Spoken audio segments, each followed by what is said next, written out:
Hey guys, welcome back to the New Tennis Era podcast. My name's Anthony Hirsch. Today I'm going to be talking about the first half of the Madrid Open, two of the most notable results and matches in my opinion. Going to be covering Djokovic's loss, upset to Matteo Arnaldi, the young Italian getting the win in straight sets over Novak, and talk about that, how I think that happened, and what I think of Arnaldi and what I think of Djokovic's season moving forward. I'm also going to be talking about Rublev versus Alexander Bublik and talking about that contest. But I'm going to start with Djokovic versus Arnaldi. This was the second Masters match that Novak has lost in a row. That is just the second time in Novak's entire career that he's lost two matches at Masters level in a row. And it's a worrying time. It's a worrying time for Novak.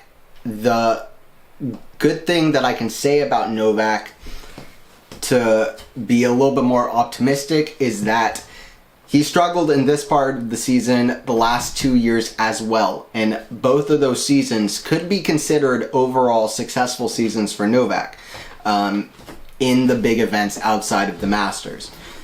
You have 2023, where this was the only part of the season where Novak wasn't making the final or winning the tournament in pretty much every tournament that he entered that year. And then last year, he got the Olympic gold medal. So it ended up basically salvaging his season, and it was the one thing missing from his career, and most people consider it a successful season for Novak anyway. We'll see if he ends up putting another big title in his belt for the rest of the year that could maybe salvage his season. A slam would be what Novak is looking for, but that is the kind of optimistic view that I can take here. Otherwise, things are looking more dire for Novak than ever, which also, to me, makes it more impressive that Federer, at Djokovic's age right now, got 1 point away from winning Wimbledon against prime Djokovic. Just putting that out there is very impressive. Novak has also been absolutely age-defying, but I think that age might be catching up to him.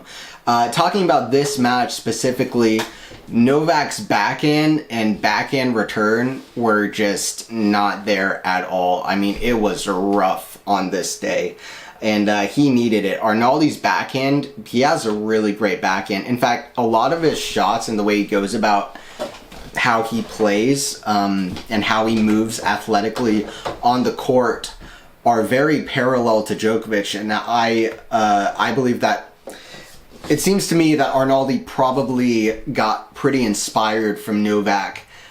Just the way that he moves is so similar to Novak that I'd be surprised if he wasn't a little bit inspired by Novak.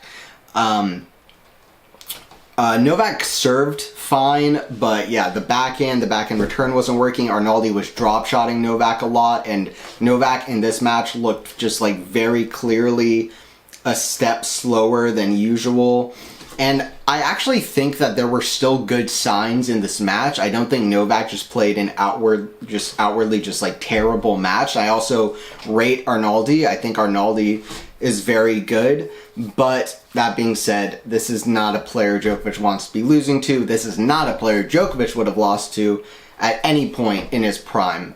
There's no doubt. So that is what Novak is going to take away from it. And also, Novak said after the match loss that it might be the last time he plays in Madrid. So that just shows where Novak's mind is at, and we've never heard that from him. Even if he felt like that, he'd never say it. He wanted to keep the fear factor in his opponents, especially the young players. Now he's outwardly saying that he's actually thinking about the possibility of retirement within the next 52 weeks, which is a big deal.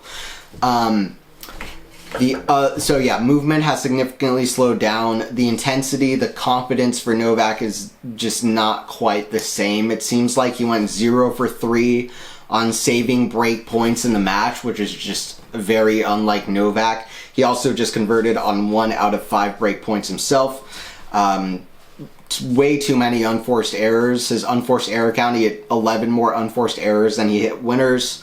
Arnaldi was doing an incredible job of opening up the court himself, like I said, with drop shots, but he was just playing really smart, and he was serving very well and very clutch. He was very calm throughout the match, just very, very calm. and that was a big deal for him. And particularly the forehand inside out from Arnaldi was just really good throughout the match. I looked into this stat, and Arnaldi he won 13 out of 17 points where he went forehand inside out. I mean, he used that play a lot, and he did it to great success. But that also shows, like, Novak's backhand just wasn't responding well at all to the kind of big blows from Arnaldi. Also, the other thing that I would say is that Arnaldi was passing Novak really, really well. Djokovic came into net 16 times. He won just 7 out of those 16 points. Djokovic very lousy volleys. A couple of them were really crucial to giving away a break in the second set. That was really important, and I'll get into that when I go over key points in the match. But Djokovic needs to do better at the net. And also shout out to Arnaldi. He was passing Novak really impressively. But that's kind of my overall breakdown of the match. I think in general I like Arnaldi. I feel he's pretty complete and solid, but Novak at his best, especially when his backhand is on, he should have the weapons, he should have the movement to take down Arnaldi. I think age is catching up to Novak, and I also think I think age is catching up to Novak in the movement department. Also, I think that he's much more inconsistent than we've seen him in the past, and it's a different kind of Novak. I do think his serve was fine. I think at times he played some great shots, like really great shots, some impressive, he displayed impressive movement at times, but it felt like he wasn't decisive in the big moments. It felt like he was really having to force, which is not usually the case, and the lows were just really low, and he needs that backhand, especially when he plays against somebody with a backhand like Arnaldi, and also somebody who has the movement and footwork like Arnaldi to constantly run around his backhand and hit a forehand inside out to the Novak backhand and really attack that shot. Arnaldi's footwork was just really fantastic in this match, so I want to point that out as well. Now I want to talk about key points in the match, just go over some of the key points. Alright, so 4-3 in the set. Novak is actually looking decent. He doesn't look perfect, but he looks decent. His backhand is still not fully locked in. It never does in the whole match, but he looks decent. And he plays this really deft touch drop shot, and he gets to 40-30. But then he loses 3 consecutive points to give away a break. And it is just a couple of backhands that he misses. He hits 2 consecutive double faults. He basically just gives away the first set. And it's this kind of inconsistency from Novak that unfortunately showed up in the match, where not only did the movement significantly slow down, but you just never really knew what you were going to get from Novak. It wasn't the solid Novak we're used to. It's a bad volley into the net. He hits a forehand that usually crushed a little bit too short. He misses just about every backhand return. So it's just inconsistent, and that inconsistency just, I don't know, he gave away the first set basically. And the backhand down the line in particular, just missing time and time again throughout the match, especially in the first set. At 40-15, he starts just going for broke on the backhand down the line, and he actually makes a few, trying to get that shot going, but he misses one, and that is on set point, gives away the set. That backhand was the big liability for Novak in this match. He needs that. He needs that to be at its best if he's going to beat Sinner or Alcaraz at the French Open. There's no doubt about it. And then we go into 2-3 in the second set. And this was a really interesting game because Djokovic was playing well. He was hustling. He was playing good points in rallies. He was getting the crowd behind him. But what Arnaldi was doing so well was, even when Djokovic was able to win the longer rallies, Arnaldi was good at just finishing off points early as well. Like, so good with +1 forehands. 2-3 deuce. This is the big point that I want to talk about. Djokovic at deuce. This really signifies what happened in the match. Djokovic at deuce. He gets a big look at a return. He has some momentum. He just played his best point of the whole match, defending well. For the first time, it really looks like Novak's sort of just relentless winning ability to lift the rest of his game, even his defense when it's not working. He lifts his game when he needs to. It looks like Novak is back to that. He gets some momentum. He gets a second serve look. Arnaldi's done really well in the match in general to hit his spots on the serve and then open up the court with a +1. Often, even going out wide on the deuce and then hitting a forehand inside out the other way. That was a play he did time and time again successfully. Here Novak gets a second serve. Big look for a forehand for Novak. He hits a huge forehand right back to Arnaldi's forehand. Like, he doesn't even make him run. He just hits it right back to Arnaldi. And Arnaldi doesn't have to run. Arnaldi is able to put together good defense to offense. This isn't really a difficult thing for him. And he's just able to redirect the forehand the other way. If anything, you want to go to Arnaldi's backhand down the line. Down the line is harder to hit, especially on the return. But Djokovic in his prime, or even a year or 2 years ago, would have been able to just crush this return down the line. There's no doubt about it. This was not a difficult return. And Arnaldi can put together the difficult defense to offense. At his best, Novak would be able to take the tougher option of going down the line. He wouldn't have to force. Things weren't so hard for him to win against an opponent like Arnaldi. Djokovic could put in the hard work to do those little things, to hit the return down the line instead of going cross-court. Yes, against opponents, usually that play should work, but Arnaldi can handle it. He's a great player who can do the difficult things, go defense to offense. That's what Novak in his prime would be able to do, and he would be able to do it faster than Arnaldi would be able to be quicker in points to go on offense, such as on the return. He would be able to hit the big forehand down the line. And now he's not able to do it, and especially when he'd have any kind of chance to really go after a return like he did in this point, he would just do it. Here, Arnaldi was able to turn the point around. He actually hit a forehand inside-out winner on this point, but it was really, the way that the point ended isn't as important as the way that the point started. And Djokovic hit it right back to the forehand of Arnaldi, and it just shows his lack of confidence with going after the more difficult shots. And yeah, I mean, Arnaldi held in that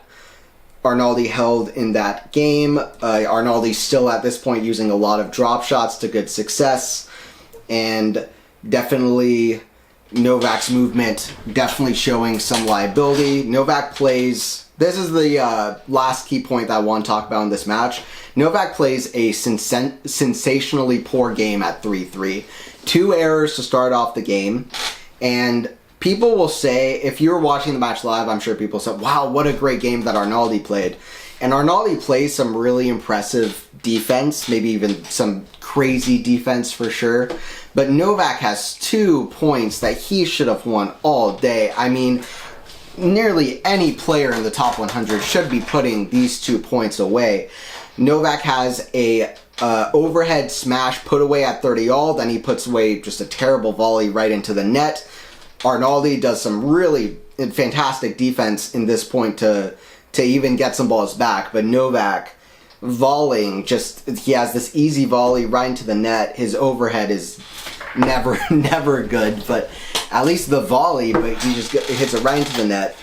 And then the second point, he just had absolutely no right in the world to ever lose. About 5 times he could have ended the point, and it was just about the most unlike Novak point that I've seen him play. It was like a 20-shot rally.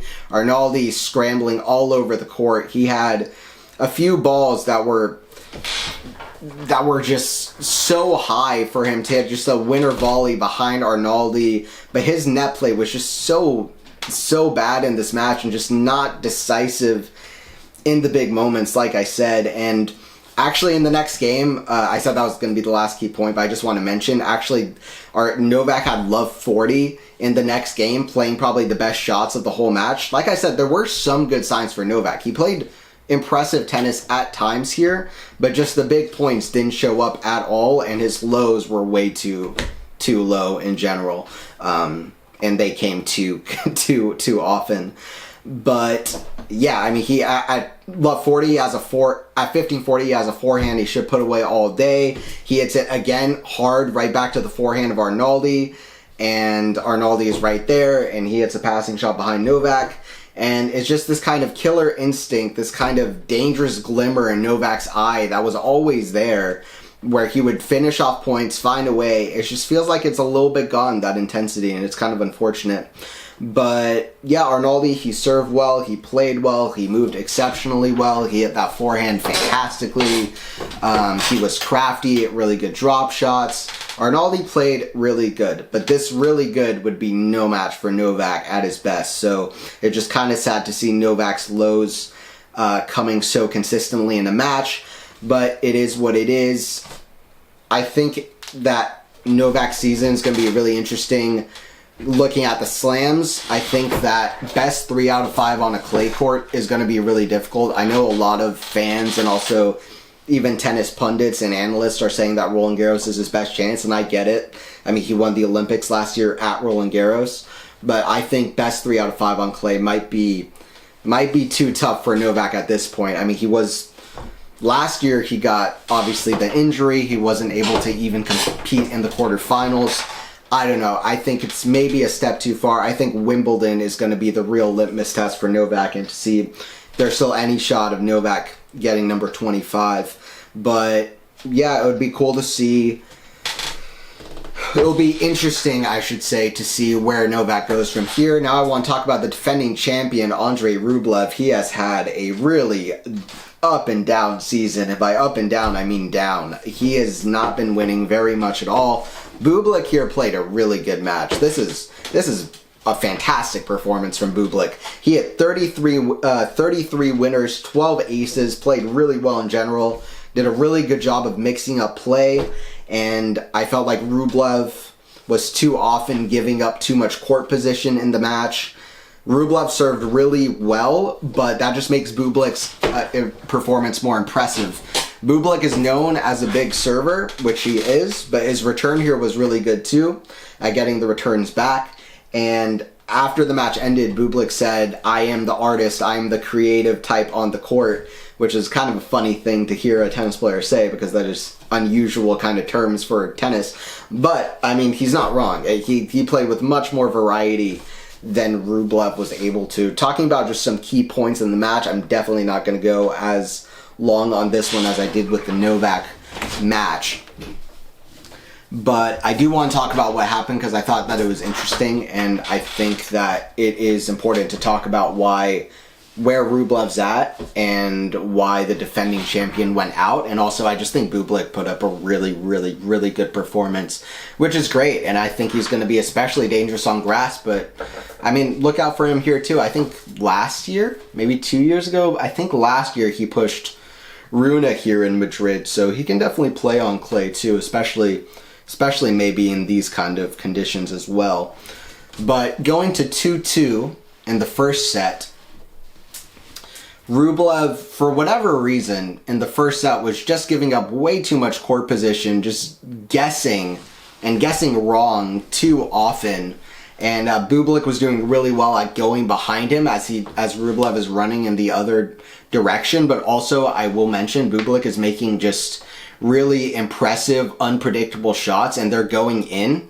They didn't in the second set. You might notice the scoreline was 6-4, 0-6, 6-4 for Bublik. The scoreline feels accurate to what the match was like. Bublik's level was just not there in the second set, but in the first and the third, it was fantastic. He was not missing shots in the first and the third set. 31 winners across the first and the third set for Bublik. He had just 2 in the second set, but 31 across the first and the third set. But he was hitting down the line shots, he was hitting drop shots off of difficult shots, he was hitting big down the line shots very early in rallies, and Rublev's just relatively, like, his speed running to drop shots and running in general is not that good for a top player compared to some of the best. He's no Alcaraz or De Minaur. And Rublev just guessing way too often. That's why he got broken at 2-2. And he wasn't expecting, I guess, Bublik to show up with the kind of pace of shot that he did, because he was really matching. He was hitting the ball harder than Rublev a lot of the time, but it was going in. And also, by the way, something else with hitting hard for Bublik, he won 14 out of 15 first serve points in the first set. Second set, Bublik, 2 winners, 10 unforced errors. He made just 50% first serves in. He went 2 for 11 on second serve. Rublev ran away with the set. Rublev came back from love 40 down in the first set.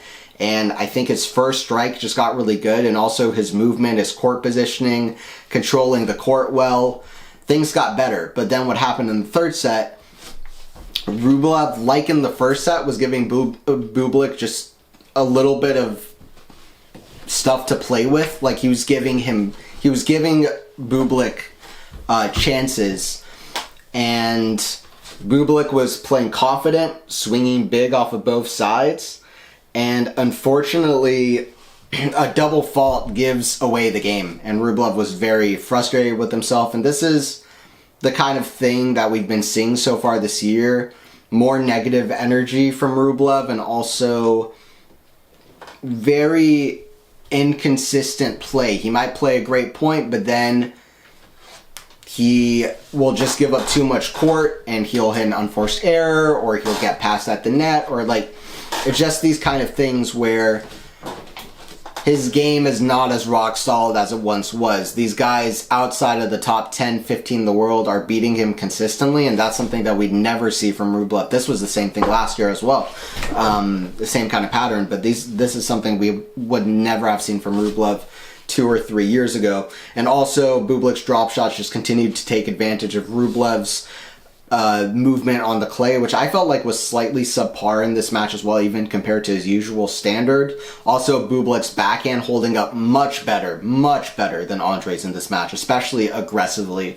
Bublik was going after the backhand, and that was a very big deal for him. And yeah, big serving from Bublik in the last game, just really clutch. He holds to love with 4 massive first serves, and Rublev just doesn't have the elite return at all to deal with those serves. Not that he has a bad return, but Bublik serving just so good. And yeah, I feel like Rublev, the things that he could do better. I mean, Bublik had such a great day that it's tough anyway, and kudos to Bublik, but I feel like Rublev's backhand, his speed, especially moving up and down the court, vertical movement, retrieving drop shot, giving up too much court position, anticipation, just staying positive. Like, those are all things that I feel like Rublev could have done way better. Good job to Bublik for staying with it after going down 6-0 in the second set.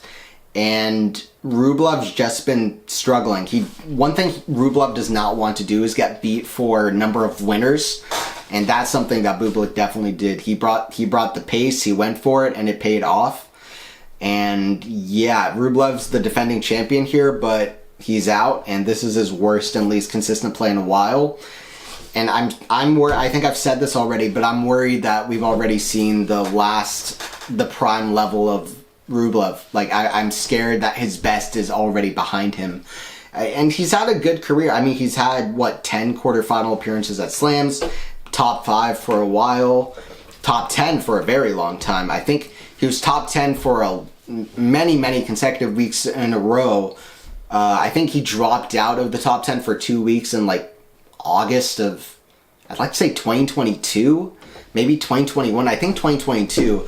Other than that, he was basically in the top 10 for, I think, 5 years in a row, kind of like Tsitsipas. But yeah, I mean, unfortunate. Bublik, watch out for him. Like I said, especially on grass, but he was playing really well, and he played well to beat Rublev on that day. Appreciate you guys for tuning in. Don't forget to subscribe to Quality Shot Tennis. Check out the other New Tennis Era podcasts. I'll have my breakdown of the final as well, and more stuff coming, and hopefully more live streams as well. Thank you guys for tuning in, and I will see you guys at the next one.